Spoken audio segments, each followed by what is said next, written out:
वकिलांशी बाबा मी काय म्हणते तुला की एफआयआर घेतली जाईल.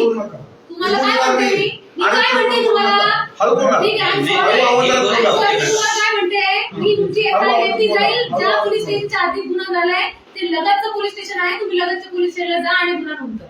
समजलं का तुम्हाला? समजलं का मी काय सांगितलेलं आहे?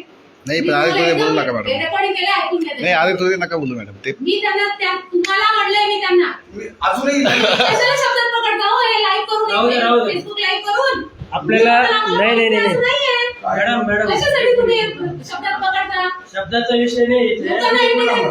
फेसबुक लाईव्ह करणं बाकी काही मिळत नाही. आणखी दुसरा विषय घ्या तुम्ही दर्शनभर पुरावे घ्या. काय ते फसवणूक करताय, तुम्हाला टेक्निकल गोष्टीमध्ये अडकवण्याचा प्रयत्न करताय. हा जो पाड काढला ना, आम्ही तुम्हाला पहिल्यांदाच सांगितलं एक तर हा कन्झ्युमरचा फोरमचा विषय आहे, कस्टमरचा विषय आहे. हा फौजदारी नाहीच आहे. तुम्ही म्हणताय चोरी झाली, ते म्हणताय की आमच्याकडे पार्ट अवेलेबल आहे. चोरी कुठून झाली? द्या ना तुम्ही सकाळपासून अरे मग त्याचं काय सांगतो? एक मिनिट थांबा. आमची इच्छा अशी आहे त्यांच्यावर आम्हाला गुन्हा दाखल करायचा आहे.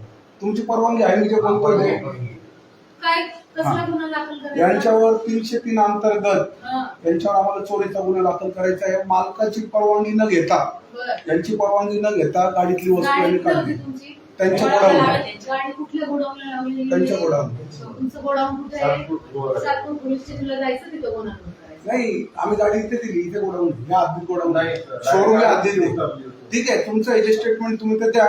आम्ही तिकडे जातो. लगतचं पोलीस स्टेशन आहे, कलम 303 अंतर्गत तुमची एफआयआर घेतली जाईल. काही विषय नाही.